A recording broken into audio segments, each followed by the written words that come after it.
Starting the webinar.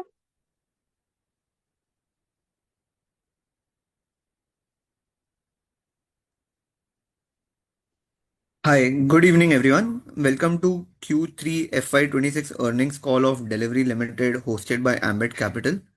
Before we start, Delhivery would like to point out that some of the statements made in today's call may be forward-looking in nature, and a disclaimer to this effect has been included in the earnings presentation shared with you earlier. To discuss the results, I am pleased to welcome Mr. Sahil Barua, MD and Chief Executive Officer, Mr. Vivek Pabri, Chief Financial Officer, Ms. Vani Venkatesh, Chief Business Officer, Mr. Varun Bakshi, SVP and Head of Supply Chain Solutions, Mr. Naman Jain, Head Investor Relations and Corporate Development. As a reminder, all participant lines will be in listen only mode, and participants can use the raise hand feature to ask any questions post the opening remarks. Now I invite Mr. Sahil Barua to take us through the key highlights of the quarter, post which we'll open up for Q&A. Thank you, and over to you, Sahil. Thank you, Yash. Thank you, Ambit, for hosting us this evening. Welcome to all of you, and thank you for joining us on a Saturday evening. Before we begin, as you're aware, we've been in the process of reconstituting our board of directors for the last year, and I'd like to place on record, on behalf of Delivery's management team, board, and shareholders, our deepest gratitude to Mr. Deepak Kapoor and Mr. Savata Gupta, who will be stepping away from their roles on the board of Delivery. Deepak joined us as chairman of our board in 2018 and has been on the Delivery board for 8 years. And his contribution through these 8 years has been instrumental towards shaping our governance, setting in place internal financial controls, and also taking the company public. And Saugata's experience with running a public company has been instrumental to building Delivery from a startup to an institution, which is where we are today. So thank you to both of them. Moving on to quarter three, I'll start with a quick summary and then hand over to my colleague Vani. Quarter three has been an excellent quarter overall.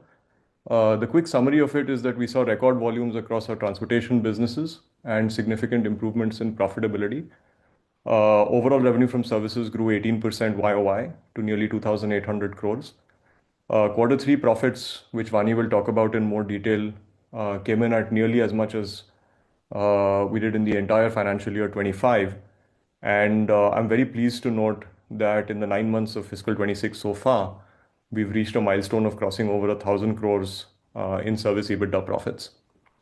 So Vani will begin with the presentation, and then once we're done, I'll come back and take questions. Vani, over to you. Thank you, Sahil. Thank you, Yash. Appreciate all of you joining us on a Saturday evening. I'll start off with the highlights in Q3. Overall, it's been a very satisfying, strong quarter, all-round profitable growth. If you look at the business highlights, it's been a record festive season with about 295 million express parcel shipments, driven by strong share of wallet gains across clients. PTL has also crossed 500K metric tons, another record. Consistent sales efforts and service levels have been seamless this time, so that's been fantastic for PTL. SCS, we've got some key contract wins in SCS. SCS, as you know, is a long sales cycle, and we are seeing traction on that now. We are very happy about it. We are starting off with one of India's largest engineering companies and a flagship luxury home and lifestyle brand in SCS. So overall, all our core businesses are doing very, very well. Coming to margin, again, all-round improvement. As Sahil just mentioned, it's culminated in 1,000 crore service EBITDA. It's the first ever for us. The adjusted EBITDA came in at about 147 crores. Been a very efficient quarter. We've clocked in this much EBITDA all of last year, and in this quarter alone, we've gotten about 147 crores. PAT profitability is at 110 crores before e-com integration costs, and even after the integration costs, it's about 40 crores. So overall, our focus on margin and the improvement initiatives have started to yield very good results for us. On new launches, we are very much on track. Delivery Direct, we've extended our on-demand intra-city service to two new cities, Mumbai and Hyderabad. And we've launched an air economy product, which our SME customers can benefit from, which is Delivery International. So some of our growth engines are also starting to give benefits. tech, data, and engineering side, we've scaled our SaaS footprint with Transport One. We've launched Freight Index One, which is an industry first for us. And we've successfully completed our first field mission with autonomous VTOL drones. We performed a 12-kilometer test medical delivery in UP in about 12 minutes. So all in all, great top line. We are very happy with the margins. New launches are on track. Tech data product firing well. If you come down one page. Yeah, translating all of this to numbers, volumes, both the transportation businesses, which is Express and PTL, have clocked their highest ever. So 295 million express parcel shipments and 507K metric tons of PTL, both are their highest ever. Express is a whooping 42%, 43% almost YOY growth. PTL is also a handsome 23% YOY growth. So both of these have really fired in volumes. All of this translates to a 2,798 crores revenue for us. And this is about 18% higher than the same time last year. It's about 10% higher. It's about 10% of sequential growth. And this growth has come in with significant margin expansion. So we are happy about the profitable growth. Service EBITDA is at about 421 crores. EBITDA has come in at 233 crores. That's about 234 crores. That's about 8.4%. That's more than 2x of what we got in the same quarter last year. PAT is at 110 crores or 3.8%. Again, more than 4x of what we got in the same quarter last year. So all the numbers that you look on the left-hand side, the Q3 numbers, all of this are the highest ever. So both in terms of volumes, revenue, margin, it's been a very, very good quarter for us. If you look to the right side, as we add all of these numbers and the first half results, it comes to a 748 million express parcel shipments in 9 months to date, and about 42,000 metric tons of PTL freight. All of this adding to more than 7,600 crores of service revenue, and the highest ever service EBITDA we've seen of 1,053 crores and a PAT of about 260 crores. So again, a good quarter and culminating into a good 9 months. Yeah, moving to the operational metrics, there's a quick snapshot of the operational metrics. From a coverage point of view, we continue to cover the length and breadth of India's 18,838 pin codes. We serve the world through our existing partnerships as also our new air economy product that we are launching. We have about more than 51,000 customers. So we've crossed the 50,000 mark here, all of whom we serve through our 21.9 million square feet of infrastructure, our 123 hubs and gateways that keep ticking round the clock to keep our shipments moving, our 49 automated sort centers and 74 sort centers. We serve our freight business through our 140 freight service centers. We have 163 processing centers now, and we've been serving our express business through 4,730 centers between own and partner-led centers. Again, all of this massive operation run with a 71,000 strong team with 67,000 partner agents and 21,000 strong fleet. So that's on the operations metrics. Yeah, just double clicking onto the revenue and the performance by business line. We start with Express. So overall revenue from services is about 2,798 crores. That's 18% YOY growth and a 10% sequential quarter growth.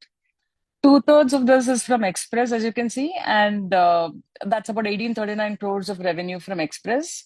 It's been a very good quarter, 24% YOY growth and 14% sequential revenue growth on Express. In volume terms, that translates to a 43% YOY volume growth and a 20% sequential quarter growth.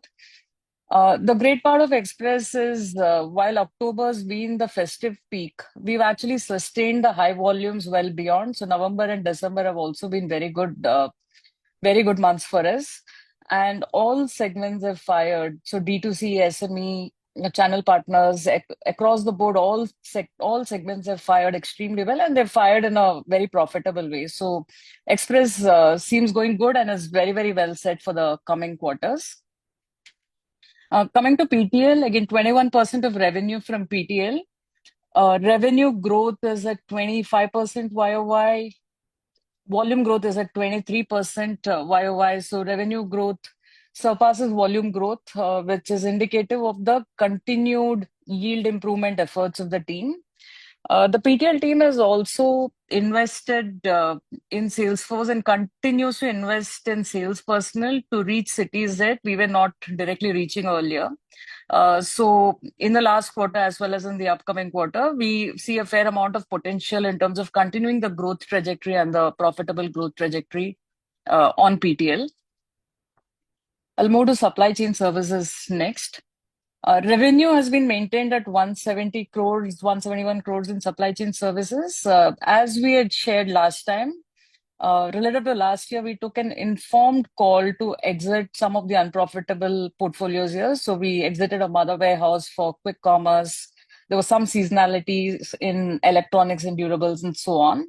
Right. But as we enter this quarter, the good news is that with all the profit actions in place, we now have new mandates as well that we are starting to implement this quarter. And we have a very healthy pipeline to convert. So SCS business also is looking good. Margins are set, and we have a healthy pipeline and a clear plan of action to get the top line firing as well, just like the other businesses in the past.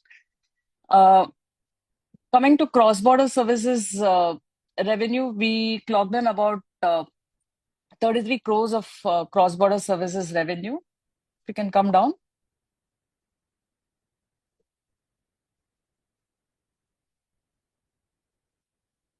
Yeah.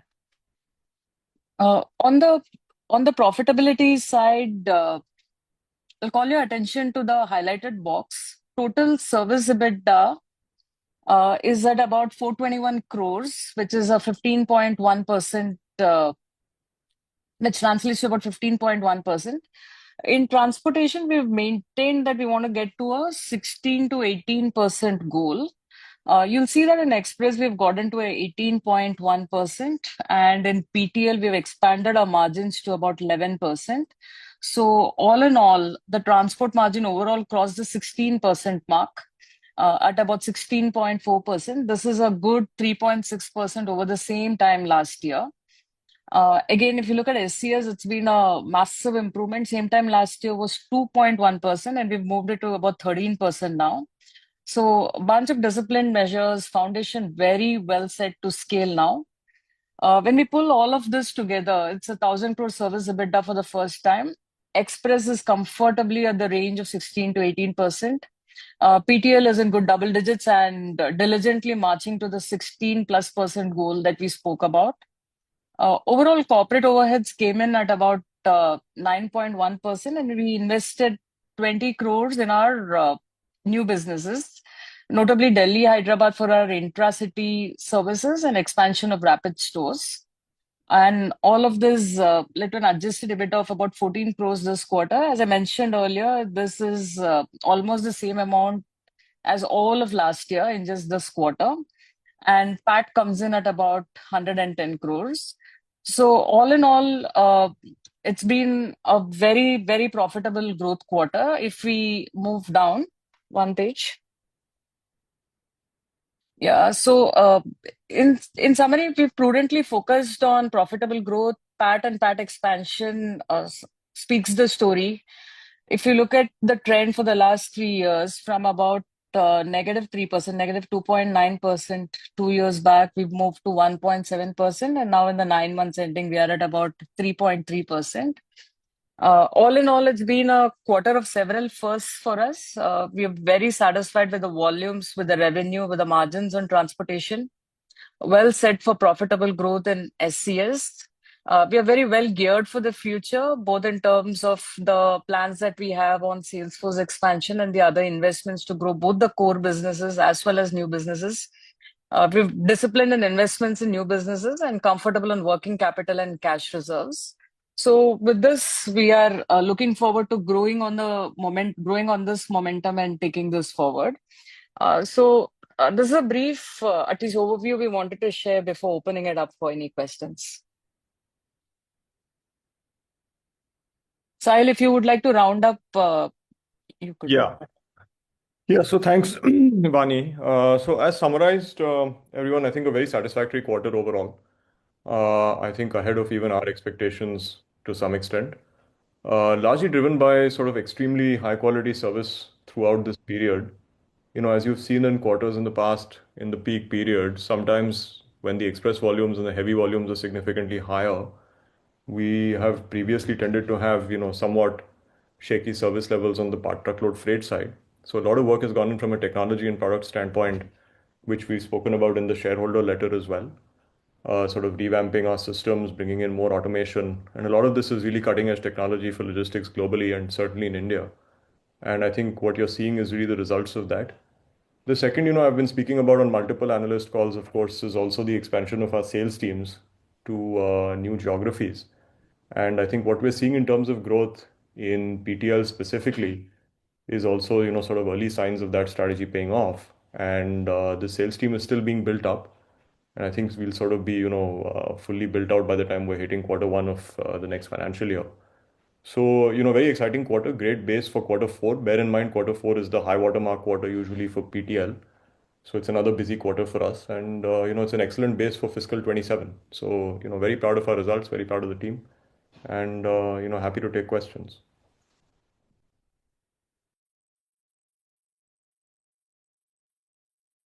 Sahil, we'll open the session for Q&A. Anyone who wishes to ask a question can raise the.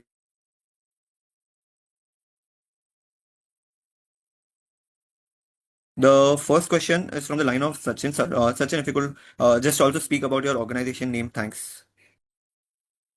Uh, can you hear me? Yeah, Sachin, go ahead.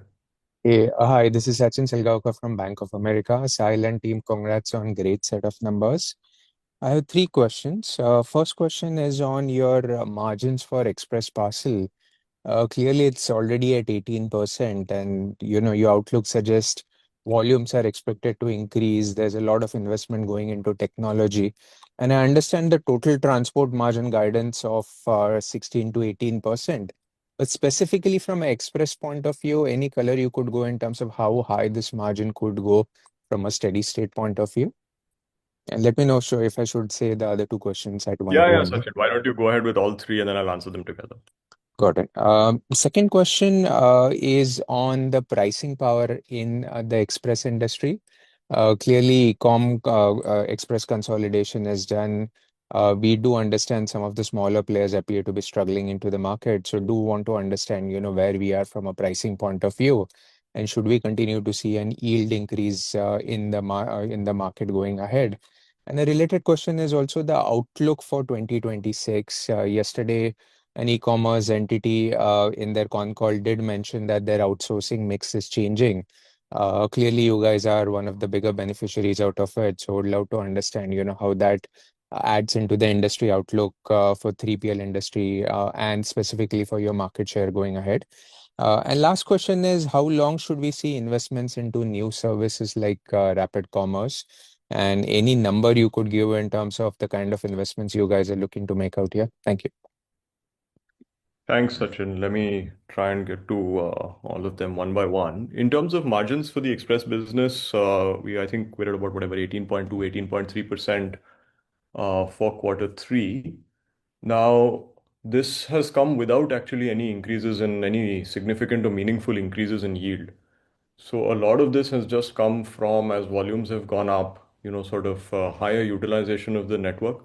I know somebody on this call will eventually ask me what the utilization of the network is, and I'll just preempt that by saying that I couldn't put an exact number to it. But it is overall higher utilization, higher productivity across all facilities, higher haulage on the trucks, which has expanded margins. And the second thing, of course, is a lot of cost discipline from our operations teams, which have been driven by a lot of the improvements we've made on the technology side.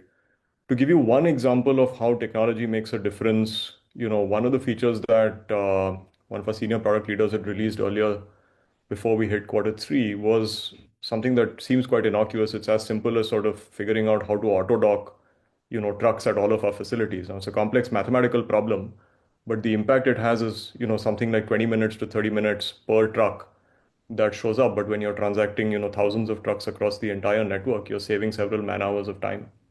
And a lot of this has sort of translated into real savings on the ground. So how far can margins expand? I've said this before, the network has stably operated up to, 22, 23% margins as well in the past. Beyond that, of course, we can expand margins, but that usually comes at the cost of some service quality in some locations. So I don't see any reason, as long as pricing remains where it is, for us to not be able to raise margins. Now, that brings me to the second question that you asked, which was around pricing power and express. I have stated this before. Pricing power comes from there are two different streams of thought here. One is the ability to take pricing up. The second is the ability to make money at a price where no other competitors can make money at all. And we believe that it's the second pricing power that is more important than the first, especially in industries which are commodity industries, which we are. Logistics is a commodity industry, unlike, where you choose which phone you want to buy. I don't really want any of our clients to sort of think about differentiated logistics. They need to move things from point A to point B. They need the highest reliability, they need the widest reach, they need the fastest speed, and they need the lowest cost. And this is one of the few industries in the world where it is possible to deliver all of these. So we are the pricing pressure in this market, and we will continue to maintain pricing pressure on competition in this market, as we've said in the past. We will retain yields where they are. Specific yield mix in any given quarter, of course, is dependent on the weights that we haul and the distances that we haul. Typically, in the peak period prior to the Ecom Express acquisition, we would haul a larger proportion of heavy weights through the network during the festive period. This year, obviously, because of the consolidation, we've hauled a larger proportion of smaller parcels, which is why our yield may optically look a little compressed compared to where it's been, but there's no fundamental difference in pricing. As we mentioned before, our competitors do not make money at this price. All of our competitors, there are two ways to look at this. One, of course, is that we acquired Ecom. The other private and public competitors in this space have no incremental margins. And that itself, I think, is testament to the competitive position that we've established. So from a pricing standpoint, I think Delhivery will continue to maintain, strategic course as we have. Will you see deep cuts in yield? No, not necessarily. One of the areas that we're, of course, working on, and it is a complex problem again, is thinking about dynamic pricing or yield index pricing. When we have the ability to do, utilization index pricing, when we do utilization index pricing, we have the ability to provide discounts to customers on very specific lanes while actually improving profitability of delivery. And that is going to be one of the major areas that we will pick up. So it could be utilization based on route, it could be utilization based on time, it could be utilization based on weight or client category. This is a hugely complex technical problem, of course, but one that we fully anticipate we will be able to solve over the next couple of quarters. In terms of outlook for 2026, I think, yes, you're right. I think, it's good to see that e-commerce companies have gone public in India. I think what that does is it sort of brings a certain transparency to, strategic choices. As we mentioned in the past, Delhivery's cost structure is not achievable by standalone parcel networks. And so we are not just likely to be the largest beneficiary whenever there is a sort of cost pressure. We are in fact the only beneficiary, because as you've seen in the past, volumes from large e-commerce marketplaces when outsourced to third-party players who are parcel-only players actually don't improve their profitability meaningfully at all. In fact, in the case of Ecom Express, prior to our acquisition, the more volumes they did, the more money they burned. And that continues to be the case for several private players already. And incremental margins are really what you need to look at in logistics. So I think our outlook remains as confident as it was. We've always said that our cost structure is what gives us the unique advantage. Our model is what gives us the unique advantage. It's perhaps taken 3 years for that to really for the penny to drop, and for people to be able to see those numbers in action. But that's effectively what you're seeing. And so as long as cost pressures continue, I'm fairly confident that we will continue to gain share. As you can see, our margins remain unaffected by these cost pressures. And do bear in mind that this is in the face of inflating costs. Labor costs inflate fairly reliably, real estate costs inflate fairly reliably. And despite that, deliveries margins have actually been increasing, whereas you can't say the same for, either captive players of any form, doesn't matter what model they use, or, third-party standalone players. To your last question, in terms of how long will investments in rapid commerce and other areas continue? It's quite interesting, actually. Rapid commerce, at the start when we did the planning, I came on a call and I said, look, I think this is probably a 100 crore kind of opportunity for delivery, and it's a good capability for us to have. Now, what's interesting is the B2B opportunity in rapid commerce actually also turns out to be quite significant. It's a pleasant surprise. And so, the build out, while we haven't accelerated the build out of our dark store or dark fulfillment network yet, I think you'll see some expansion over quarter one and quarter two of the next fiscal. But the important thing to note and what we track internally is we look at the gross margins of this business. In quarter three, which was the previous quarter, actually, this business was also a gross margin positive business. So again, like all of our other businesses, and the kinds of businesses we like running, these are utilization index businesses. And so as our volumes grow, once again, this business sort of just accretes cash to the delivery bottom line. So some of the investments in rapid commerce, for example, will depend on how fast our business development scales up. It's a team that was quite small till we began Q3, but now we have more aggressive designs on this space. And what we're also doing, again, a fairly complicated technical challenge, is really figuring out how to merge our non-express and express networks, in the sense our non-rapid and rapid networks, I'm sorry. And when we have the ability to do that, we have the ability to sort of have this fuzzy serviceability, which allows us to improve the profitability of rapid commerce by moving regular orders through the rapid network and taking advantage of the underutilization of the rapid network. So you'll sort of start seeing that also play out by, let's call it Q1 of this financial year. So at least as far as rapid goes, I think, the investments are neither very large nor will they, continue for a very long period of time. It's a business that accretes money. It's the same clients. It's a faster service, and it'll get integrated with the larger network over time. Delivery direct is an area, of course, where we continue to invest in the intracity on-demand space. When looked at as a combination of intercity and intracity, of course, this business makes money. But on the intracity on-demand space, we continue to invest. My sense is that at this stage, our annual investments will be in the range of 60-70 crores a year or so. But that really depends on what our expansion plan is going to be. So far, we are in Delhi, in Ahmedabad, and in Bangalore, where we'd launched, and we've recently launched Hyderabad and Mumbai as well. So our plan is to obviously expand this. One is obviously for our own users internally, but B, also for external SME customers, and then to integrate this with Delivery One. So I think that will take us at least the next financial year. In terms of our other businesses, just to be clear, Delivery International is a profitable business from the get-go. So there's no investments required in that business. It's an add-on service to the express service we already provided through FedEx and Aramex. So net in terms of new businesses, I think it's safe to assume somewhere in a sort of 60 to 80 crore kind of range that we will invest next fiscal. Thanks, Sahil, for the detailed answers. Just one follow-up. This is on express margins, where you did mention a 24-25% was the peak margin in the past. But this was before we saw acquisition of Ecom Express. Now even the volumes are incrementally increasing. So should we see the crossing of that peak at some point and room to increase beyond 24-25% as well? See, as long as we can continue to drive up utilization, what you're saying is, of course, accurate. And when I said that at 24-25% is where I have seen the network stably perform, that's the important indicator. Just to be clear, in 15 years, I've seen the network also perform at 30% plus EBITDA margins at various points. But those have usually come at the cost of some instability in service levels somewhere, a rapid surge of utilization in some part of the network. Maybe profitable in the short term. We might make, a quarter of very heavy profits out of it. But usually, in my experience, we've ended up paying, a service cost as a result. Given the fact that our network is much larger than it was in those days, our operational capabilities are significantly more sophisticated, and the competitive environment, of course, is increasingly becoming more benign. It's a very difficult question for me to answer. Could the network operate stably at sort of margins above that range? Yes, it could actually. But at what point exactly will service taxes sort of, come in? It's hard to predict because it depends on where the volume comes in specifically and how demand shifts around.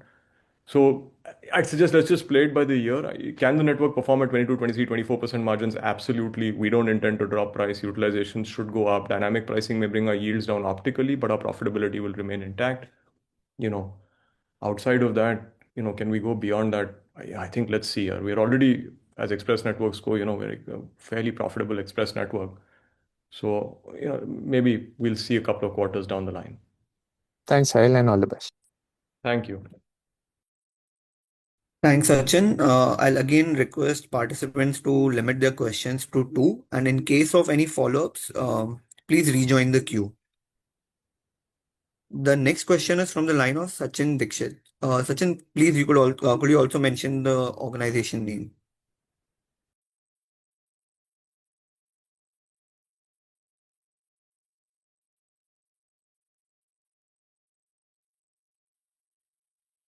Hey, Sachin, if you're speaking, we can't hear you. I think you're on mute. Yeah, I think you should be able to. Yeah, we can. We can.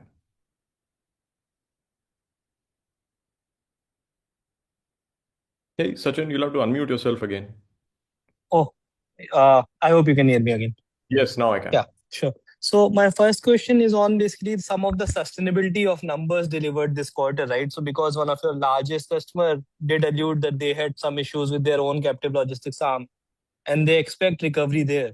So do you see some of the retracing of the outperformance we saw this quarter? I mean, obviously we expected good numbers, but some extra outperformance you would have seen. Could we see recovering some retracing of that happening? Do you have more questions? You want to ask all of them first? Sure. Sure. My second question is on e-com integration side, right? Obviously, we did highlight 300 crore of potential cost on that side. Looks like now we are going to wind up at roughly half of that number. If you can also highlight where all were you positively surprised in terms of seeing a lower integration cost?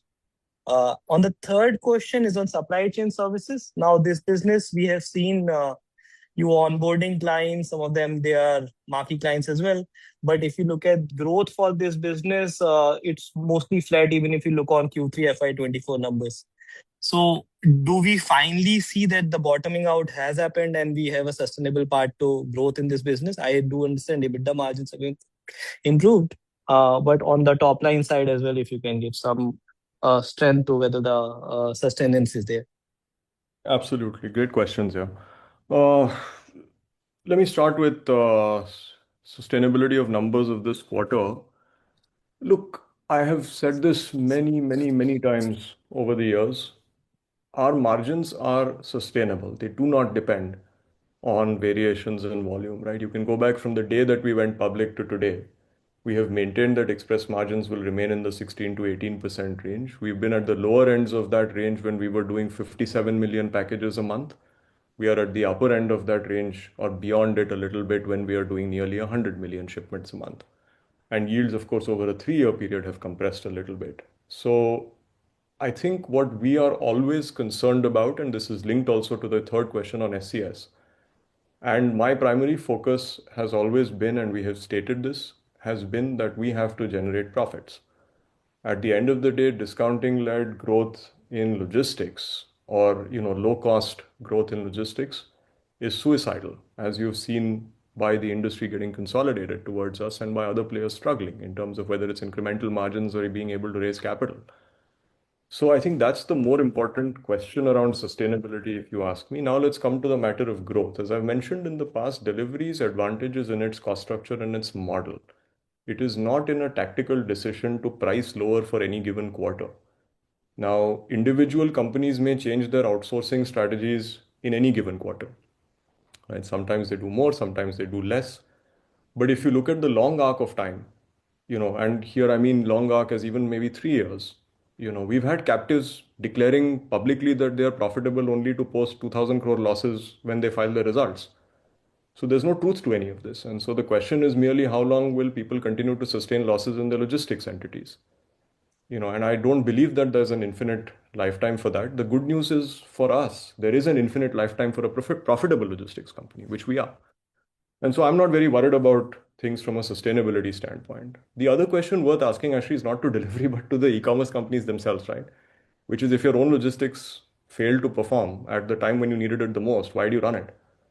You might as well work with third-party partners who've been stable. So I actually think Delhivery's responsibility is to provide a large, stable base for e-commerce companies of all shapes and sizes to ship reliably, pan-India at the lowest possible cost with the highest possible speed. Now, outside of that, if they should choose to run experiments on their own in specific geographies or for specific kinds of products, that's up to them. But our sort of advantages. Is our cost structure, is our margin structure sustainable? 100%. And it doesn't depend on any individual changes made by any player. The other thing to remember is that compared to everybody else in this industry, we have an extraordinarily low client concentration of any kind. Most logistics companies in India will have, sort of a 60-70% concentration towards a single customer. We, first of all, by virtue of not having just an express business, are hugely protected. And we, within our express business, actually, we have a very sort of spread out set of volumes. And so our ability to grow, our ability to perform as a business is not dependent on any customer's individual strategy. Now, coming to the second question on e-com integration, you asked me a question, where were we positively surprised? I'd have to say when you estimated 300 crores and are likely to end up at 150, you've been positively surprised all along the way. So I suppose we are positively surprised by everything. We did say when we started out that we took a conservative view, which is our approach. Uh, Fortunately, we have been able to shut down facilities earlier than originally thought. We have been able to also, because we've sustained volumes, be able to integrate some facilities into our network, more quickly than we'd originally anticipated. And as a consequence of that, the integration costs have been much lower.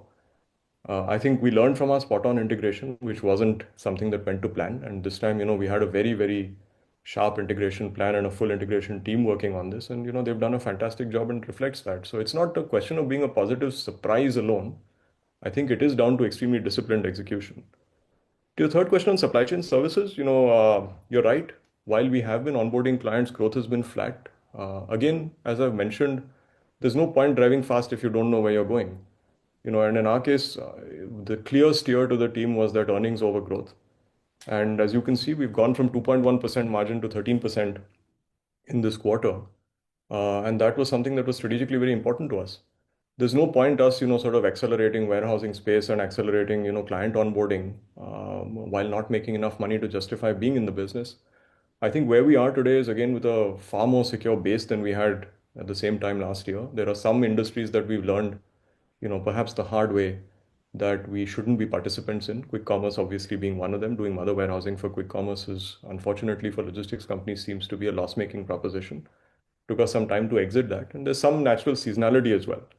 But to your question, is this sort of the bottom of the SCS business from a growth standpoint? I'd like to think so. As you heard from Vani earlier, we have a couple of big mandates coming up. One obviously is a pan-India redesign for a large engineering goods company, and the other one is a supply chain redesign for a leading home and fashion player. Outside of this, we continue to gain share with existing accounts as well in auto, consumer durables, consumer electronics.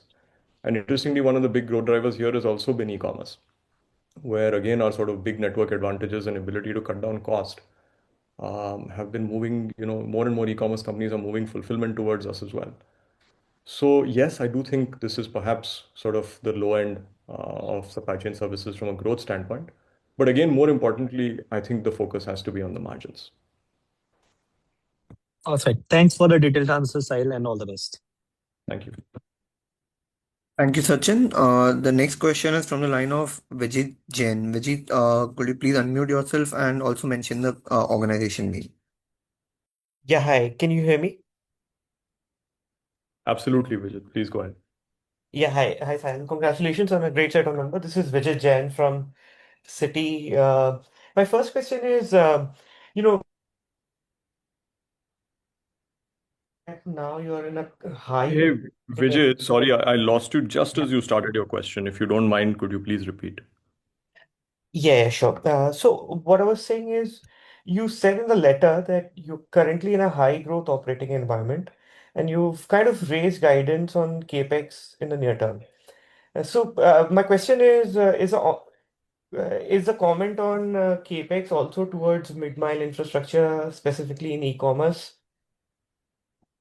And my second question is, related to the PTL business, where there's a comment inside which says you are integrating capacity management with key clients, and there are other comments on capability improvements there.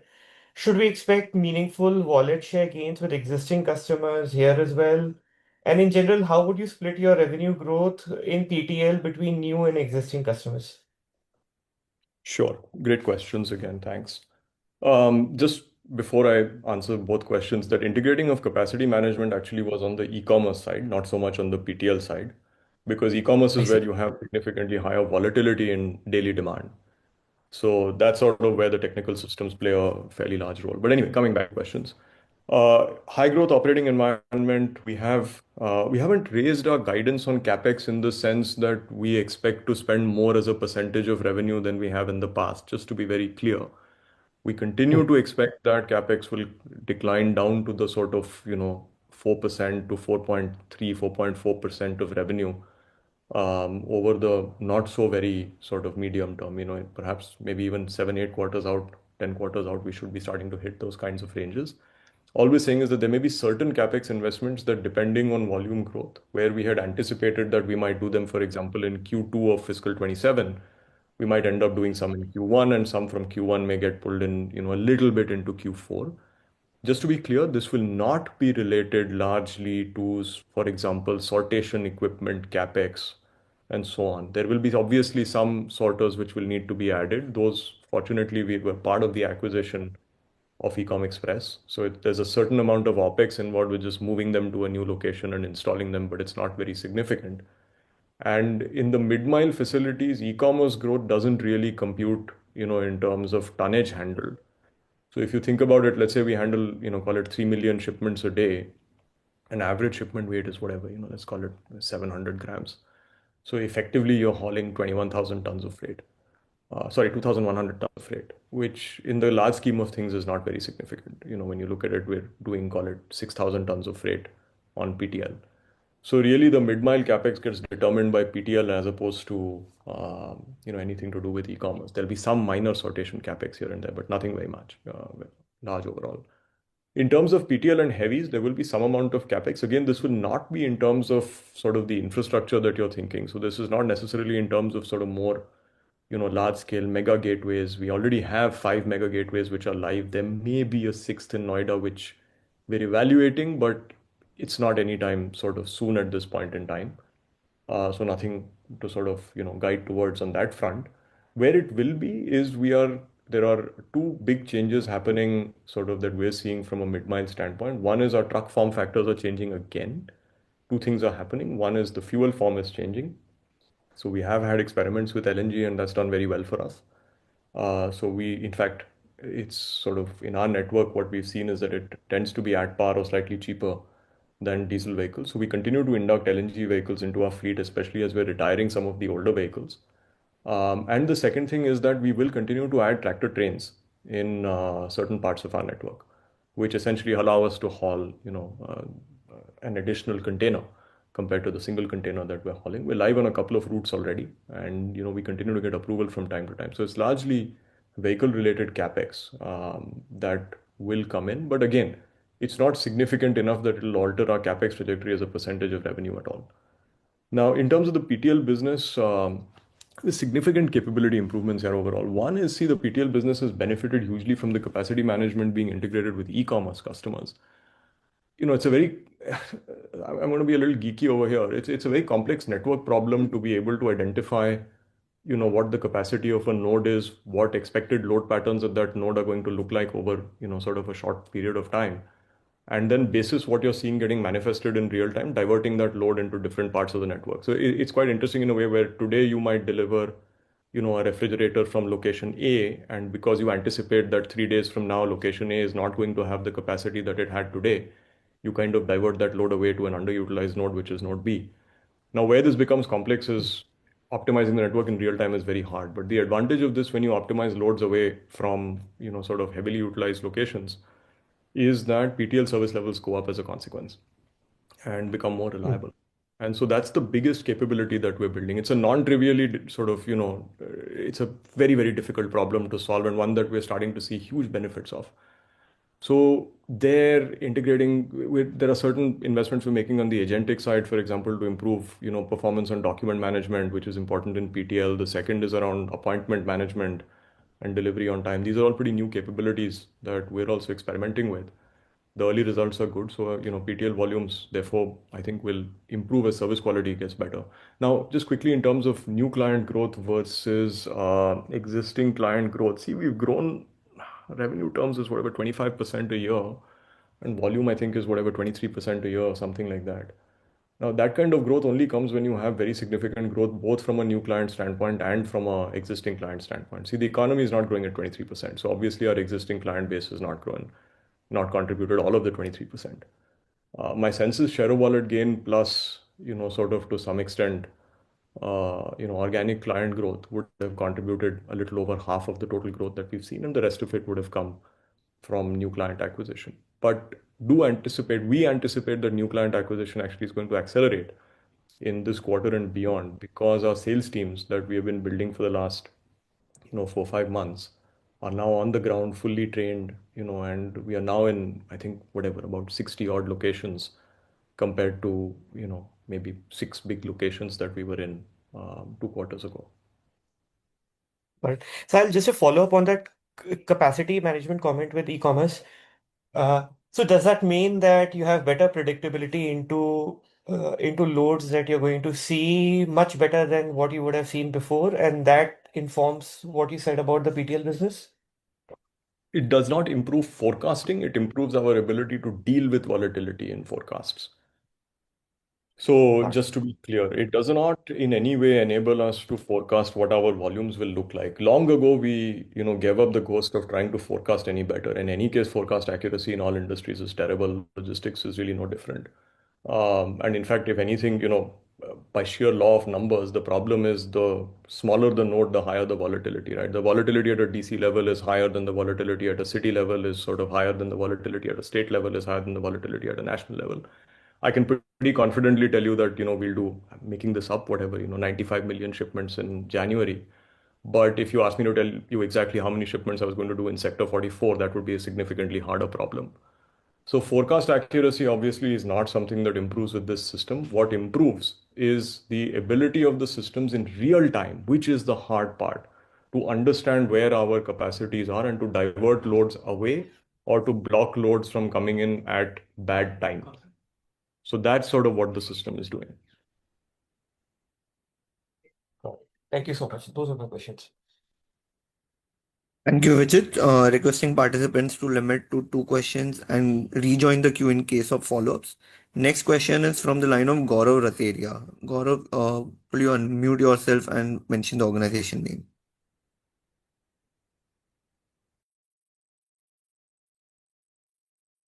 I sure I'm audible.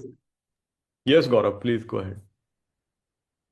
Yeah, congratulations on solid performance. I have a couple of questions. I'll list them down all. The first is on Express Parcel. Would it be possible to segregate your volume growth into organic, inorganic, and within organic, how much is because of market growth and how much is because of market share gain?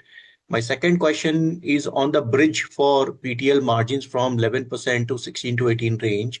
I know you have been talking about network utilization and incremental gross margins of 30-40%. But if you look at incremental gross margins have now been coming off from very, very high levels in FY24 to FY25 and FY25 to 9 months of fiscal 26. So just trying to list down the levers that will take you there with network reaching, closer towards optimal utilization. And the last question is on at what adjusted EBITDA margins you turn into free cash flow from operations at the consolidated company level in the medium term. Thank you. Thanks, Gaurav. In terms of parcel growth, segregating between organic and inorganic, etc., to be perfectly honest, this is something we stopped bothering about in Q3. It's safe enough to assume that at this point in time, all of that growth in some senses is organic to Delhivery. It is, sure, did we gain share at the instant that we acquired Ecom Express? The answer is yes, but the hard part is in retaining it because in some senses, inorganic volumes acquired can also deplete, which hasn't happened. So, I don't think it's very material to think of it as either organic or inorganic. I think the significant fact is that our volumes are up 43% a year. Now, has the market grown 43%? Certainly not. The e-commerce market, I think now there's a listed e-commerce company, plus there are other players sort of whose numbers are out there. best estimates are that e-commerce volume growth, GMV growth obviously may have been slightly higher if Flipkart sold more mobile phones. But other than that, broadly speaking, volume growth would have been in that 15-18% kind of range. And so when we've grown volumes 43%, if 15-18% has come from organic growth in the market, all the rest of it has obviously come from share gain. Over a period of time, as long as delivery continues to grow at sort of 15-18% plus in terms of volumes in e-commerce, it's safe to assume that a large portion of that is coming from share of wallet gains. And as I mentioned in the previous three questions, or two, three questions, whatever it is, the share of wallet gains are because fundamentally delivery is the highest quality network, which gets to 18,800 odd pin codes at the lowest possible cost. And more specifically, is the most reliable when things are spiky and difficult, which in India increasingly is all of the time. So, not very instructive, and we don't particularly bother about whether, growth is organic or inorganic or anything else. In terms of the bridge of PTL margins from 11% to 16% will continue to go up as utilization of the network goes up. Service centers sort of will fill up, trucks will fill up increasingly, and margins will continue to go up. The second piece, of course, is that we do continue to reprice certain accounts, as we've mentioned, since we started the analyst calls. In PTL, you review your contracts every year, you look at which lanes, which contracts don't make you enough money, and sort of renegotiate that pricing. There's a certain cadence to the renegotiations. Some contracts come up once a year, some contracts come up, once a quarter. So I think yield will also continue to get better. And by yield getting better, I don't necessarily mean that yield will take a, up and to the right kind of trajectory where it keeps going up. What I mean is that it'll keep getting more profitable. Because as we may also, for example, do more reverse lanes, or we may do more short haul lanes where the yield will optically look lower but will be more profitable. So we're a long way from the point where, PTL margins will not improve with increasing loads. I think that will continue to happen. And you should see that. Some of the sort of, the expansion in the margins in Q3 in PTL actually could have been even larger. But the reality is that in this quarter, as we'd mentioned, we did carry extra infrastructure because it was an e-commerce peak. I'd mentioned this in the call that we'd done at the end of Q2, that by virtue of the GST sort of, shock, the e-commerce peak got pushed out a little bit, but we had built capacity a little earlier than originally planned. So in some senses, PTL margin could actually have been slightly higher in this quarter, if it had been timed to perfection, which it wasn't. But nothing changes, as we've said in the past, more volumes equal to more profitability. We track the gross margins, and the EBITDA margins at a client level, and that's how we make our decisions on pricing.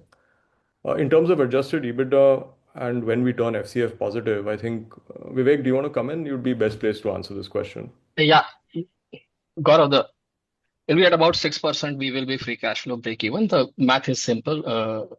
The capex will be in the 5% zip code area, so maybe 4.5% is what we have said in the steady state.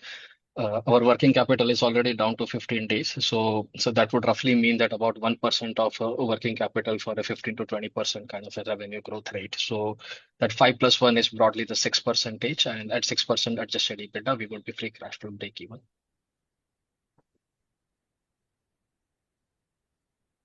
Thank you. That's the pre-tax free cash flow is what I'm referring to.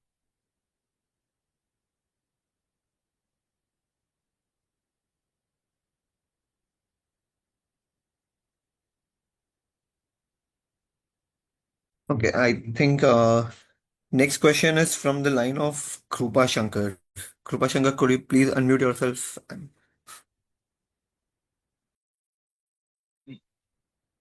Hey, hi, good evening, and thank you for the opportunity.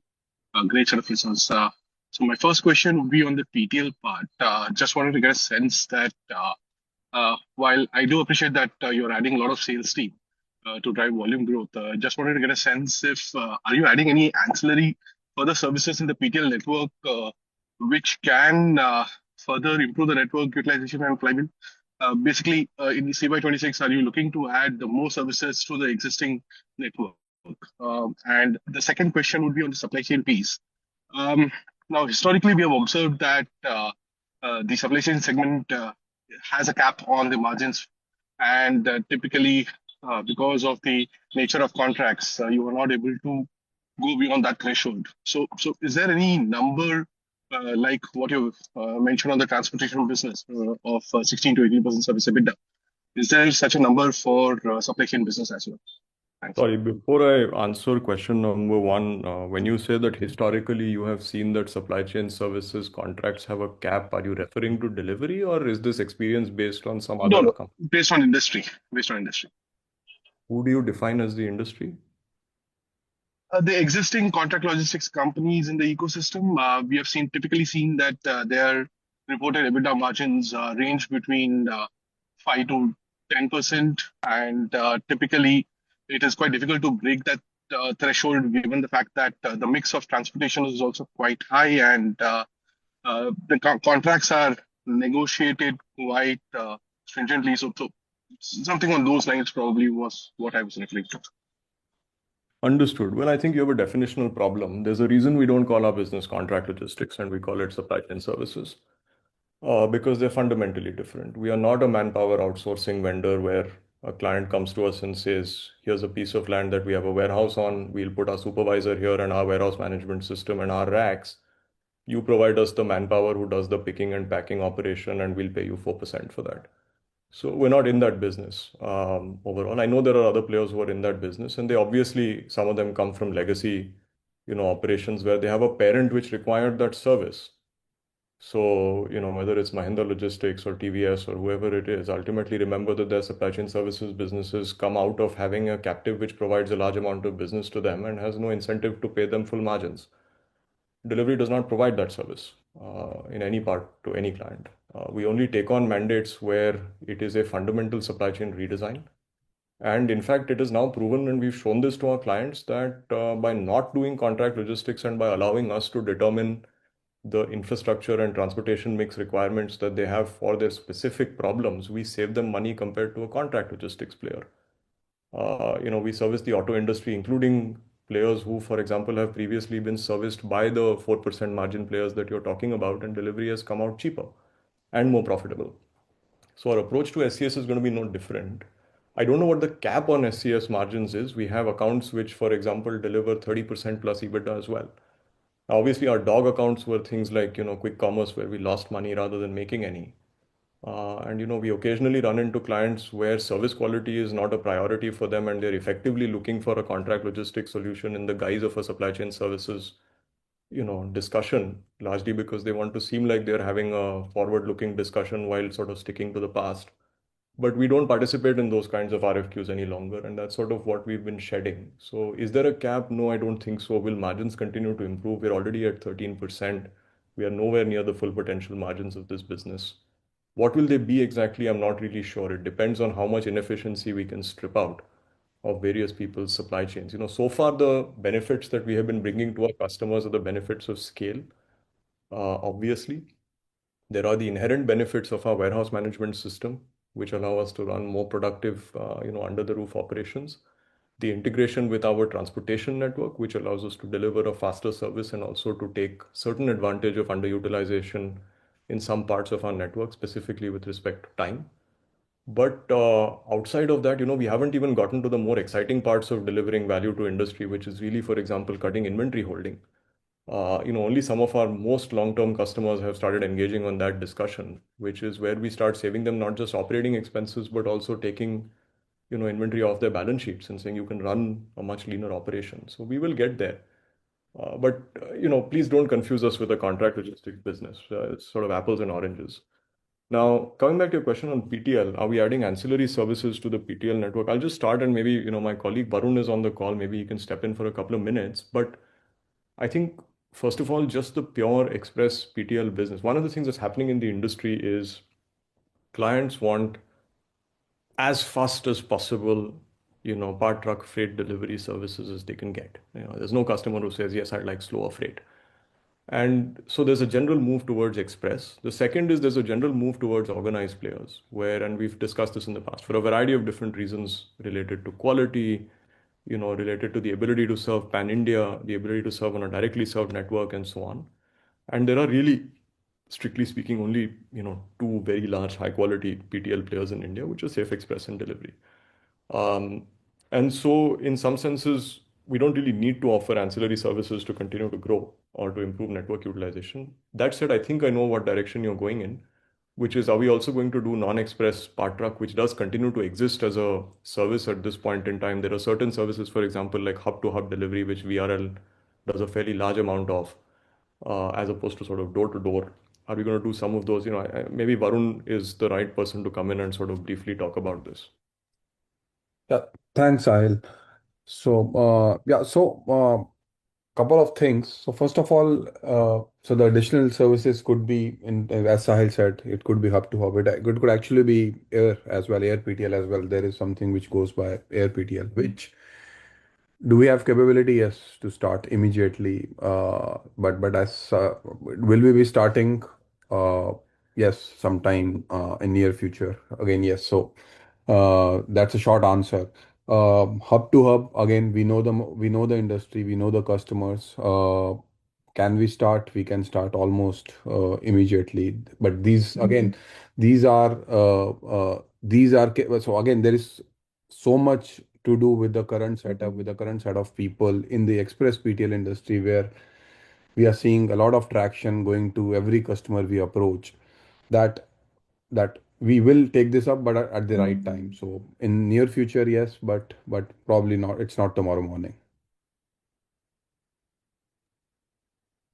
Got it. Thanks for answering questions. Thank you, Krupa Shankar. Next question is from the line of Aditya Bhartia. Aditya, could you please unmute yourself?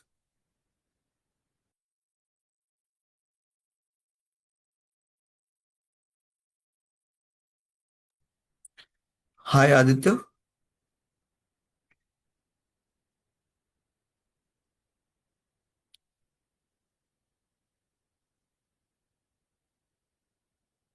I think, Yash, you want to move on to whoever's next, and Aditya Yeah, can come back. we'll move on to the next participant. The next question is from the line of Alok Deora. Alok, could you please unmute yourself? Yeah, hi. Good evening and congratulations on the really good numbers. So most of the questions were answered. Just one question I had. If you look at the last 3-4 quarters, the PTL margin has been in the 10 to 11% range, even despite the increase in the volumes.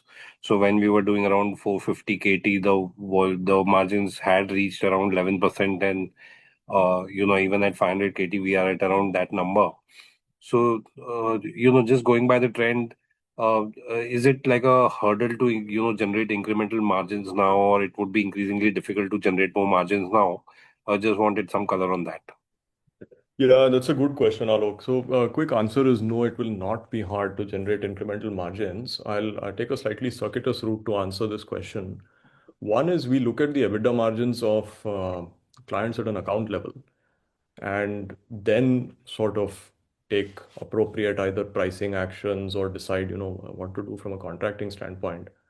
Now, therefore, because a larger proportion of our clients increasingly are at, gross margins, which will eventually lead to a much higher than 11% service EBITDA margin, we're pretty confident that overall EBITDA margins will continue to rise. One of the reasons why margins have been choppy in this sort of, let's call it last year Q4 to this year Q3 kind of period, is because of a couple of things. One is because of the express network suddenly sort of exploding with Ecom Express and so on. Also, what's happened is that express capacities have increased in the last 2 quarters to some extent. And as a consequence of that, and also heavies typically increase in quarter 3.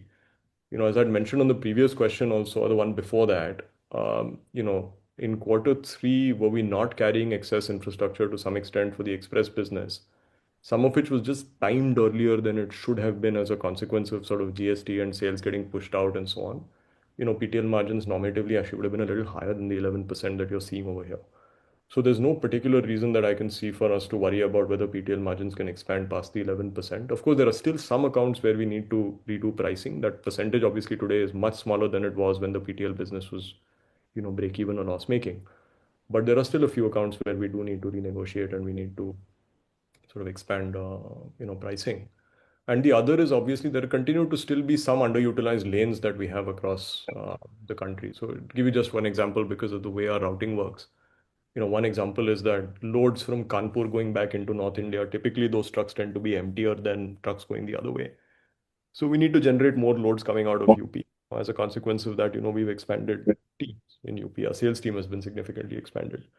So as that kicks in, you should sort of see margins going up. But again, just to top this up, I'm sure Varun will have a perspective. Varun, do you want to come in for a couple of minutes? Yeah, sure, Sahil. So just to add to this, so let's take a example. Once we set up a sales team, let's say in a new retail market, which is slightly off from where we already do pickups, where we already do business. We need to set up a facility. We need to set up a truck that goes, picks up from there and comes back. And when we start on day zero, a new market or a new place, then let's say let's say in a longer run, in 6 months time, we think on a daily basis we'll be picking 20 tons from that place, but on day one we don't get 20 tons, we probably get 1 ton, we probably get 2 tons. We can't plan a facility for 1 ton or 2 ton. We need to think 6 months forward and plan a facility for probably 20 tons or 30 tons to account for that growth.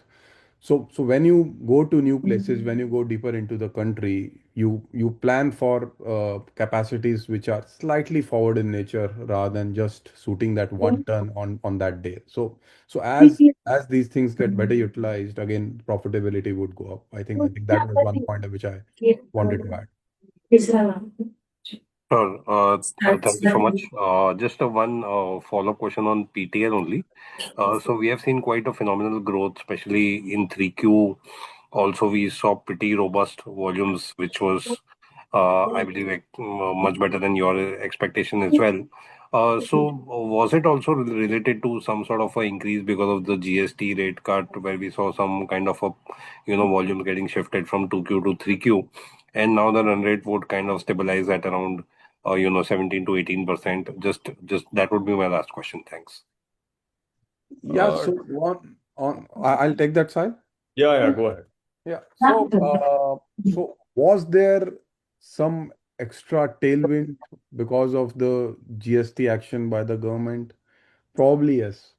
But having said that, I think we'll continue to stick to our guidance, wherein in a longer run, you can expect a ballpark 20% growth to play out. Now, for a few quarters, it might go down to 17, 18, 19%. For a few quarters, you'll see 21, 22, 23%. Last quarter, it was lower because there was a GST impact. This quarter, probably we have covered up for that. Revenue growth is 25%. So again, it's not going to be linear, but it's ballpark going to average out probably at this level in a longer term. Sure. Thank you so much for that answer. Thank you. Sure. All the best. Thanks. Yash, I think we have Aditya back. Yeah. Hi, Aditya. Aditya, Hi, could you go ahead Sahil. with your question? Yeah, okay. Hi, Sahil. Am I audible? Yes, you are. Please go ahead. Okay, perfect. Sahil, my first question was on corporate overheads. Wherein if we look at corporate overheads as a percentage of revenues, they are pretty sticky at around 9%. So with increasing volumes, we are also seeing corporate overheads, especially on the wages side, increasing. So how should we think about it going forward? That's my first question. My second question is that one of your customers who kind of held the conference call yesterday spoke about increasing capacity and better utilizing the capacity that they have expanded in the last quarter going forward. So in that scenario, how are the conversations that you've been having with them? What is really the roadmap? How should we think about that customer scaling up or down in the next year? And my last question is anything that you want to be commenting on the health of your competitors? Is there something that looks a little kind of scary? You mean for us or for them? For them. Okay, got it. All right. Naman, can you just pull up the slide which has corporate overheads as a percentage of revenue, please? Sure, fine. I think it's the margin slide. Yeah, so you can see it here. I mean, to be perfectly honest, it's come down from 11.4% in Q1 fiscal 24 to 9.1% in Q3 fiscal 26, which is a fairly significant reduction. So I appreciate that you're looking at this, YOY, and it's 9% last year and 9.1% at this point in time. But, I don't think business tends to behave in a way where every single quarter, you see a unidirectional movement of anything. Broadly speaking, corporate overheads have come down from 11.5%. They were actually 12% or so in the financial year 23. We are sitting here in fiscal 26 and we're at 9%, which is a percentage of revenue, in reduction terms, 25% reduction as a percentage of revenue over a 3-year period. And we expect that to continue. We have said we expect this to settle in the 6.5%, maybe up to in the sort of more short-term 6-7% kind of range. And I see no reason for that to change. One of the reasons why the wages are higher, as you can see over here, one is obviously because of the sales team build out that we had, which we'd alluded to in the previous quarter. And some of this is also provisioning at this point in time. And I think some of this is also, Vivek, just correct me if I'm wrong, some of this is also because of the implementation of the new labor code, right? Yes, the recurring impact has been taken here. Correct. The recurring impact also has been taken. So I think let's not give it an adjective as sticky just yet. Maybe if we're at 9% or higher than 9% next year, calling it sticky would be fair. Now, coming to our customers expanding capacity, I guess if the question is they had underutilized capacity, why did the network fail? I think that question is better directed at the people who establish capacity than the people who provide the reliable service. But that said, again, I've answered this question a couple of different ways on this call already. I will repeat it. Putting a couple of people on a bike and having a distribution center does not make a logistics company. Buying a sorter does not make a logistics company. There is a non-trivial difficulty to building, setting up, and maintaining a large-scale logistics company, as is evident. It's taken us 15 years, and I don't think you can kind of MacGyver your way to a logistics company and say, okay, we had underutilization in 1 quarter and 2 quarters from now, magically everything's going to be awesome. That's just not how things work in this industry. Delhivery's competitive position has been established through 15 years of investments in deep engineering and technology capabilities, a vast amount of training, a real team size of 110,000 people, many of whom are not independent contractors who show up on any given day and then don't show up for 6 days. These are ingrained behaviors supported by, very, very deep investments in capabilities that are hugely important to deliver cost, service, and reliability. Now, the only world in which delivery loses, there is a world where delivery loses. That is if somehow tomorrow all of Indian e-commerce becomes, sort of low quality e-commerce where nobody cares about delivery times and nobody cares about, whether the products reach them on time or not. But if that is to come to pass, then Delhivery is not going to be the only company which has a problem. Failing that in every other state of the world, I don't think you should worry about Delhivery's competitive positioning. In any given quarter, any customer can change their strategy if they need to. It depends on what they think at that point in time is best for them. We appreciate that. Our relationship with our customers is always very simple. It's the easiest possible relationship. We show up to customers, we say, you spend too much on logistics, we are more reliable, we are lower cost. Please use us. And in general, outside of, people who make extremely sort of, silly decisions, the answer is yes. Now, whether we get a 40% share of wallet to begin with, or a 10% share of wallet to begin with, or a 90% share of wallet to begin with, depends on what the client's individual strategy is. As Delhivery, the steps that we have taken are very simple. We are not dependent on any single customer. We do not have a 60, 70, 80% client concentration with 1 or 2 customers. And so in some senses, what they do individually in any quarter is irrelevant to us. So we actually don't listen into the earnings calls, unless we need to of any of our clients. It's just not germane to what we decide to do. To your third question, anything we want to comment about the health of our competitors, I don't run, our competitors. And so for me to comment would not be fair. But I will sort of make a generic statement, which I've made in the past and which has borne out. 3 years ago when we went public, I said, look, express only models and models which have high client concentration and models which are not built the way ours are, which have the wrong network structure, will never achieve network efficiencies, will never have operating leverage, and will never be able to generate incremental margin, no matter how much revenue they grow. Now, you can deliver 40% revenue growth, but if you generate nothing in the way of earnings, that revenue growth is meaningless. It's sort of empty calories for a business as far as it goes.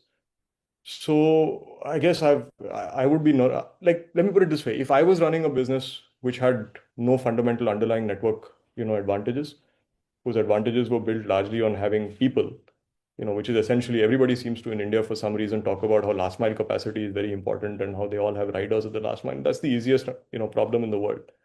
In India, hiring people with bikes is not a particularly difficult challenge. So would I be nervous if I was running those kinds of businesses? 100%. I also think capital is increasingly going to become difficult if you're a private company. Why should you get any more capital?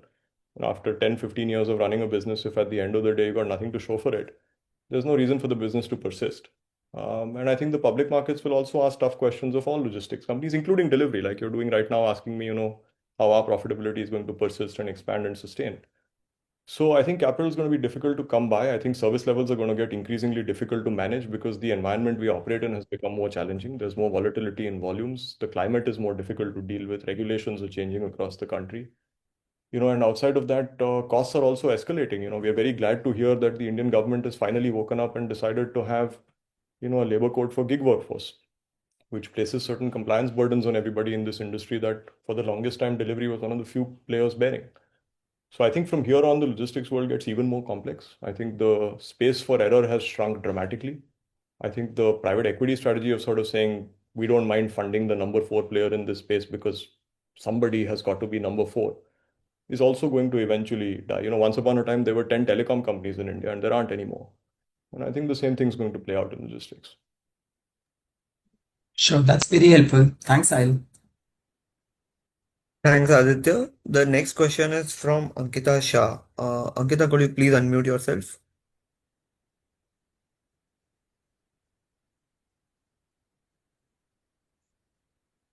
Ankita? Okay, I think we can move to the next participant. Next question is from Aditya Mongia. Aditya, could you please unmute yourself?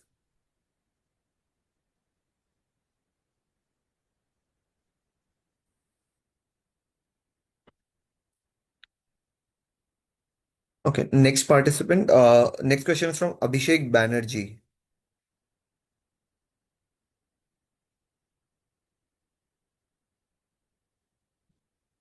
Abhishek, could you please unmute yourself? Yes, I have a feeling I answered most of the questions already. So maybe that's what's happening. Okay, maybe I'll just take the last participant in the queue before I ask a question from my side. Next question is from Achal Lohade. Achal, do you have any questions?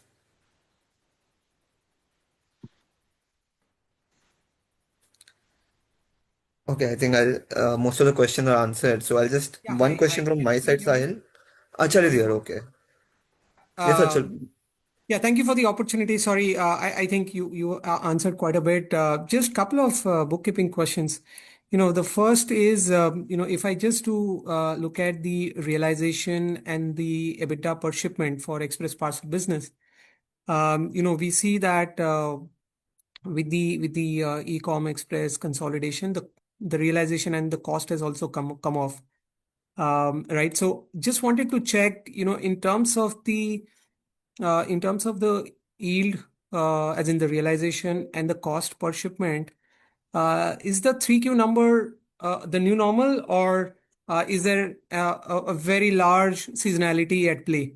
Because if I look at the realization QOQ as well, it has dropped about 5%, and so is the cost. So if you could just give us some sense about the new normal in terms of realized yield and the EBITDA per shipment. Sure. Do you have any other questions? You want to ask them all? Yeah, I do.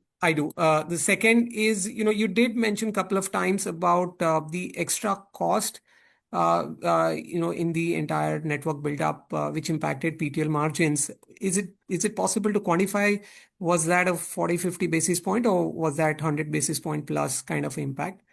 And the third is the corporate overheads. While broadly you had answered, but just a specific, if I look at the technology, line, in the corporate overheads, the earlier run rate used to be 43 to 45 crores on a quarterly basis. That has become 59 to 60 for last 2 quarters. Is this the new normal, or is this largely driven by the consolidation? Yeah, those are my three quick questions, please. Thank you.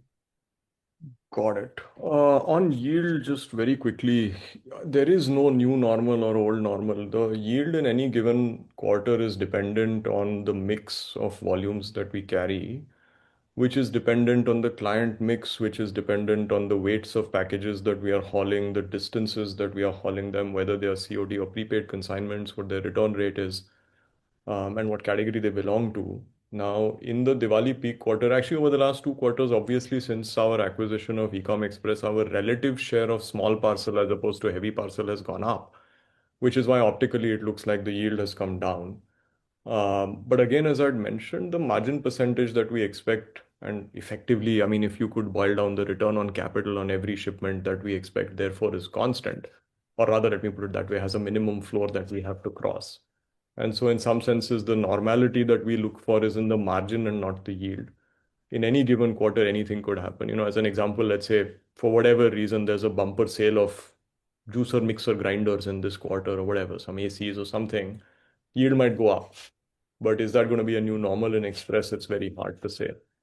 So, I can't really answer that question any which way. Yields normally in the peak period when we had not acquired Ecom would go up in Q3. This year, as a consequence of hauling a much larger volume of small parcel, the yields actually come down optically. So really nothing very, important to read into it. In terms of the extra cost, whether it's, sort of leading to 50 basis point or 100 basis point increases, etc. Unfortunately for me, that's almost, a philosophical question, because at the end of the day, we're sort of, allocating costs to some extent between the parcel and the PTL businesses. Now, realistically, what we could have done but don't do, because we follow a consistent accounting methodology, is to preempt these questions by saying, okay, let's take the express margin down to 17.7% and PTL up to 11.9 and make, life easier for ourselves. But basis whatever consistent, mechanism of cost accounting that we have followed for many years, it appears that the PTL margins are about 11%. Now, would the margins, had we not carried some of the excess capacity, been 11.5 or 11.7 or 12? It's very hard for me to say. Could we break it down? Yes, of course. But, you'd sort of, for me to answer that question on this call would be impossible. You'd sort of have to come over to our office and then we'd have to spend a whole day going through all kinds of numbers, which I'm happy to do. But, let me just say that it's not a very important activity. I think what's more important is, as our volumes grow, do our margins continue to grow? I think somebody's asked that question. That's a good and fair question to ask. I think, let's go another 1 or 2 quarters and see what happens to margins as loads go up. And the last one is on corporate overheads on tech costs. Vivek, do you want to just comment quickly over here? I think some of this has to do obviously with higher volume. Yeah, there is given the sharp increase in the network volumes, we have added a server capacity. So that's playing a role. But the point to note is that from second quarter to third quarter, despite a 20% increase in volumes, the cost has actually not gone up. The rest of the cost has moved up because we have actually meaningfully stepped up our investments related to AI in our network. We are actually, in a very interesting way, deploying agentic AI across different components of our network, but that does come at some sort of an increase in our tech cost. Both of these factors have played a role. I've got Aditya's questions here, so let me just take them up. The first question is, what is required for the margins in the express parcel business to go towards 20% and beyond pricing? What are the levers are there to flex? It's a good question. So Aditya, one of them, let me try and stack up, a couple of them in terms of how we're thinking about this. One obviously will come from just higher volumes and higher scale, right? When you look at it, let's say we do, let's say 95 million shipments a month, call it 3 million shipments or 3.2 million shipments a day or something like that. That spread, give or take, across about 4,000 odd, distribution centers, which is giving you sort of average volume per distribution center of, I don't know, so we're doing what, 800 packages, 780 to 800 packages per DC per day. Now, our DCs theoretically have a capacity to go a little beyond that, so they can probably get to about, 1,000, 1,100 or so. We used to be in sort of the 550, 600 kind of range. Now we're at about 800. We can get to about 1,000, 1,100. So there's a certain amount of goodness that will come from there. There's a certain amount of goodness that will come from capacity utilization of sorters, etc. That'll add, call it some amount of margin to this whole thing. The second is there are places where we do need to consolidate infrastructure. I brought this up in the past. For example, we don't run an efficient operation in Pune, and we know it because we were locked into 2 different facilities. We need to move to one. That will bring down our costs. We need to reorganize, Delhi NCR, where, we need to get out of the city limits, essentially to avoid the no entry problem, to essentially reduce our, our costs at the Delhi gateway that we have. That will, I think, happen through the year. So there are some of these sort of organic infrastructure changes which also should lead to a certain amount of goodness. The reason I bring up cities like Delhi and Pune is that, these are big centers, so they do have, material impact on cost. The other interesting one that, doesn't get asked a lot because in general our claim rates are very low is actually reducing claim rates even more. Our claim rates are whatever in the range of maybe 120, 130 basis points. Net claim rates as a percentage of revenue. I think we can go much lower. Very often disputes and claims in logistics come out of, the customer thought he was going to get a pink t-shirt and then he got a black t-shirt and he tried to return it. And then, the seller said, no, I shipped a pink t-shirt. And eventually the logistics company foots the bill.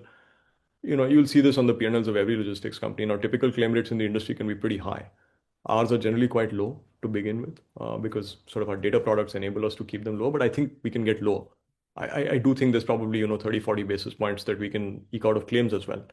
And so as a consequence, bring down, our losses, and that goes straight to the margin.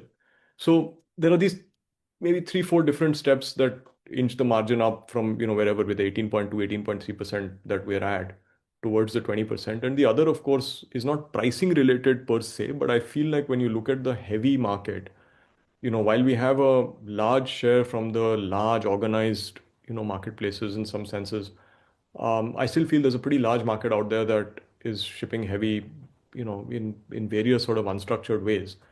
And that's a market that I think we need to grow our share in. I don't have a number for what our share is, but what I can tell you as an example is when I look at our D2C business and the heavy volumes, we've grown, I think, something like 40-50% a year, which is much faster than anywhere else. So it's not a pricing change, but it's a step change in terms of yield for the network, step change in terms of profitability.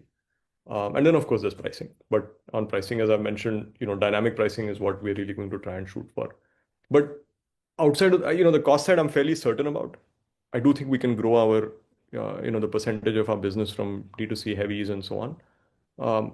I'm not so sure on pricing that we will take any sort of steps in the immediate near term. To your next question, is there an opportunity for pricing more specific routes? Yes, there is. There, of course, is. So that's a good question. And that is what I was alluding to when I was talking about dynamic pricing, which is not just route based, but, which is one way of doing it, which is utilization index pricing. But you can also do sort of, time index pricing and so on. You can do, destination index pricing. So there's a whole bunch of weight index pricing that you can do. And we are starting to develop those systems. Why they are not live as yet is because these systems are sort of fairly complicated to run in almost sort of, real time. And if you don't do it in real time, then it has no meaning. You sort of have to be able to ping back, what the price of every single package is going to be. Otherwise, utilizations swing around too much. So we're in the process of developing that. I think there is an opportunity. And what that will allow us to do is to really expose, very, very high quality pricing information to customers at a lane parcel level and eventually increase our margins as well. My next question is from Sriram. Any thoughts on entering the cold chain market? The short answer is no. I think, if you look at everything that we do right now, this is sort of what we are capable of doing. Cold chain is a step perhaps too far for us. And the second problem, of course, in cold chain is my understanding could be dated, but from what I remember, the storage market in cold chain is significantly larger than the transportation market. It's not a market where people are looking for an optimized solution. So there's very real, there's very, very limited value that Delhivery can add to that industry right now. So no immediate thoughts of entering cold chain at all.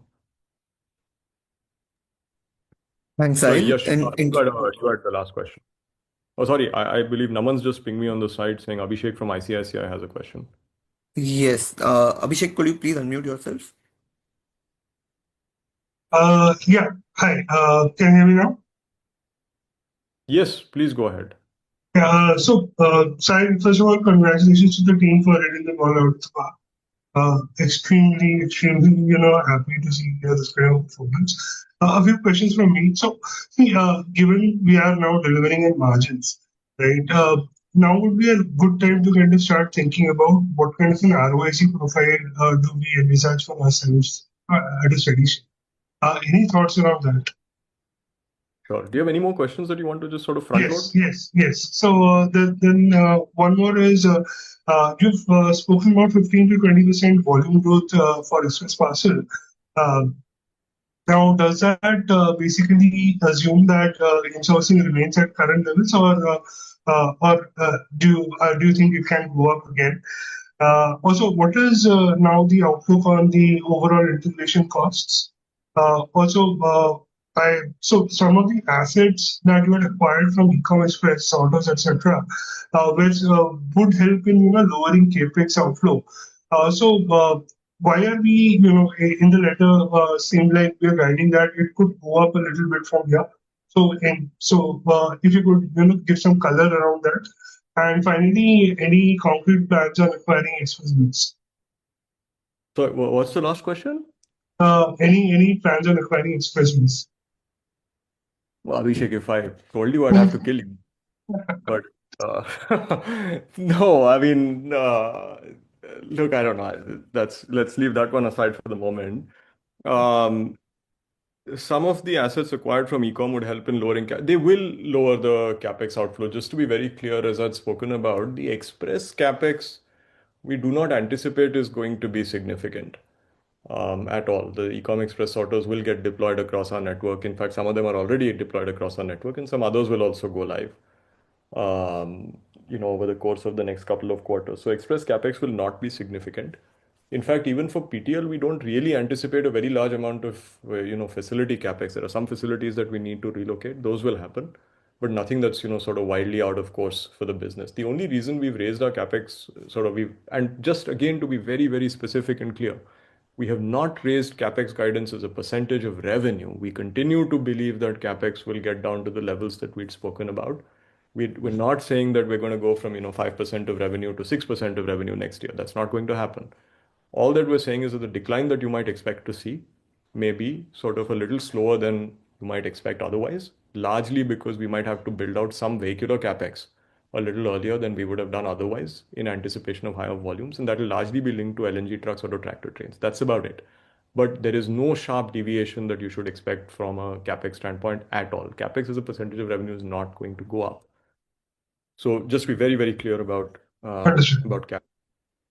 So that's one. I think I did the best I could with your Express Bees question as well. I think the other question is does the 15 to 20% volume growth call out for Express parcel insourcing stabilizing at current levels? Yes. So in the sense that, let me put it this way, if insourcing goes up, as you've seen, insourcing went down in the last 2 quarters. Now, as we had been saying, that makes sense. Networks are becoming more complex. They're becoming more difficult to run. They do not have cost advantages. So continuing to insource, whoever does it, doesn't matter. Whichever e-commerce company does it, I've said this many, many times. I'm happy to say it as many times as needed. It's a fool's errand. You're losing money and it adds no value. Our view is that even if people continue to insource more, and some of the clients cannot insource anymore, they've already insourced as much as they could, we'd still be able to grow at 15 to 20%. As far as delivery is concerned, that shouldn't be a problem. And like I said, in cases where customers decide to insource more, they are insourcing to a higher cost option. And when they're doing that, that's going to show up in their P&Ls, and eventually they're going to have to account for it. That's visible in the P&Ls of companies which have gone public, and in companies which are private, that's visible in the filings that they've made to the ROCE, as a registrar of companies. So eventually, I think you have to direct the questions to them saying, hey, why do you lose 2,500 crores a year on logistics when you don't need to? So I guess let me put it this way. Worst case, hopefully we continue to grow at this 15, 17%, which is the lower end of the scale if people continue to make bad decisions on insourcing. And if people make good decisions on insourcing and outsource to the largest and highest quality and cheapest logistics company in India, our growth should be 20% or higher. And in any case, the reality is that competitive intensity in this industry is reducing. The other thing also, I think after the Ecom Express acquisition, and I know, one of our competitors has gone public, I'm sure the questions that everybody's asking them is, why does one client make up 70% of your revenues? And so everybody at the end of the day also does want to reduce dependence, and that's going to create an interesting environment. Either which way, I think, we have to maintain our course, which we have always maintained. So 15, 20% seems perfectly okay, to us. To your question, outlook on integration costs, like I mentioned, we expect them to be significantly lower than the 300 crores we'd originally forecast. I think we had 90 crores in integration costs last quarter. We are at 35 in this quarter. And I think the guidance that Vivek has put out for the next quarter is maybe about 25 to 30 crores of residual costs. So net looks like it'll end up at that sort of 150, 160 kind of range. which is significantly lower than we'd originally forecast. So yeah, that's where we are. And in terms of the ROIC profile, Vivek, do you want to take that? Sure, Sahil. Abhishek, the short answer, uh, we think our business can generate 25 to 30% kind of ROICs. Uh, First, one important clarification. When I talk about ROICs, I talk about ROICs on our tangible assets. This does not include cash or ROU assets. The point on ROU assets is quite important to bear because ROU assets is an accounting entry. For our long-term leases, we actually do not have any capital tied up on our ROU assets. We can exit any of those leases anytime. So using ROICs, using ROU assets in the denominator for calculating our ROCs would not be very accurate. The 25 to 30% is on our tangible assets. The drivers of that is both the expansion of our profitability as well as improvement of our asset turns and the tightening of our working capital. We have always maintained that our business can generate about 16 to 18% kind of surface EBITDA margin over the next 3 years. Uh, Alongside that, our corporate costs are expected to also come down to about 7% kind of levels. So that gives us about 10 to 11% types overall adjusted EBITDA margins. As our capex intensity in the business is coming down and our business scale is increasing, our asset turns are also improving. We think we can generate about 3x asset turns in the steady state. This coupled with a further tightening of our working capital, it's already down to 15 days, will likely give us about, say, 33% of revenue as our gross block and about 6-7% as our working capital. So about 40% of capital of revenue as capital employed in our business. That with a 10 to 11% type of adjusted EBITDA margin gives us about 25 to 30% kind of ROCs. So those are the levers which we are solving for. We are fairly confident that we can achieve these levers. But again, emphasizing that this 25 to 30% is on our tangible assets. It excludes cash and it excludes ROU assets. Got it. Super. Thank you so much, Vivek. Thanks, Sahil and Vivek. I'll squeeze in one last question from my end. On the international business, how will the economics and operations work here? And how should we think about the scalability and profitability in this business? This is profitable from day one. We've already been carrying packages in December. All of the packages that we've carried are profitable. So this, as I'd mentioned earlier, there's no, capital earmark towards investing in this business. It's a add-on sort of to what we were already doing, in terms as Express Air Parcel. So in Express Air Parcel, we have a partnership with FedEx and with Aramex. In the economy product, we have stitched together a network which includes carriers. So for example, we fly Air India and then we inject into the US and then hand off to partners in the US. It's a light technology integration as opposed to sort of a formal partnership like what we have with FedEx or UPS. And the rates that we have for each of these legs are added to Delhivery's cost and Delhivery's margin expectations and then presented to clients. And it's still a compelling proposition. The reason it's a compelling proposition, obviously, one is the reach of Delhivery's network in India. So let's say you're a SME who wants to export out of Moradabad. Delhivery has the best service from Moradabad to Delhi. And so as a consequence, your goods are hitting airport, earlier than they would with any other network. And obviously from an integration standpoint, you get a single airway bill, you can track well. There's a bunch of features that are still under development as well. Because cross-border shipping is a complex process and it's sort of a nerve-wracking process for SMEs. And so, our tools will help you with that process. And that's how we end up gaining share. So it will be profitable from day one. It will not require any further capital investments. It's a process of just stitching together a bunch of networks around the world. Got it. Thanks. We take that as the last question. Participants, in case of any questions, please reach out to the IR team. Sahil, any closing remarks from your end?